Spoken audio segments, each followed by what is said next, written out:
காலேஜ்ல படிக்கிற பசங்களா இருக்கட்டும், ஸ்கூல்ல படிக்கிற பசங்களா இருக்கட்டும், போராட்டத்துக்கு அனுப்பாதீங்க.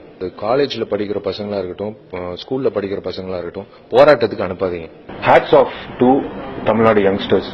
இளைஞர்கள் இந்த போராட்டத்துல இறங்குறதுனால தான் இதுக்கான தீர்வு கிடைக்கும்.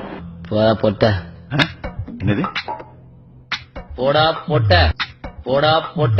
நடிகர் சங்கம் சார்பாக ஒன்று சேர்ந்து காவிரி நதி பெற்றுத்தருவதற்கான விஷயங்களை ஏதாவது செய்வதற்கான முன்னெச்சரிக்கை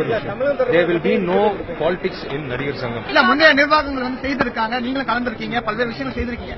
அதே போன்று பொது பிரச்சனைகள் வரும்போது நாங்க வந்து போராட்டத்துல அவங்களை ஆதரிச்சு யங்ஸ்டர்ஸ் ஆதரிச்சு நடிகர் சங்கம் வந்து நாங்க இறங்க போறோம். சார் இவரு என்ன பண்ணணும் சார்? உங்க டேக் என்ன ஜல்லிக்கட்டுல? ஒரு தீர்ப்பு கொடுத்ததுக்கு அப்புறம் அதை விமர்சிக்கிறதோ இல்ல அதை பத்தி கருத்துக்கள் சொல்றதோ எனக்கு உண்மையிலேயே உடன்பாடு இல்ல. Have to abide by the law. அது உண்மை.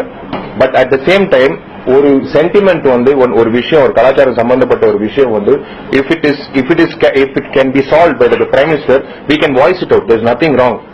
இதுக்கு மேல ஒரு வார்த்தை பேசினா விஷால் என்ற ஒரு தமிழனா போறேன். నువ్వు తెలుగు అబ్బాయి నేను ఈ సినిమాని తెలుగు తీసుకెళ్తాను.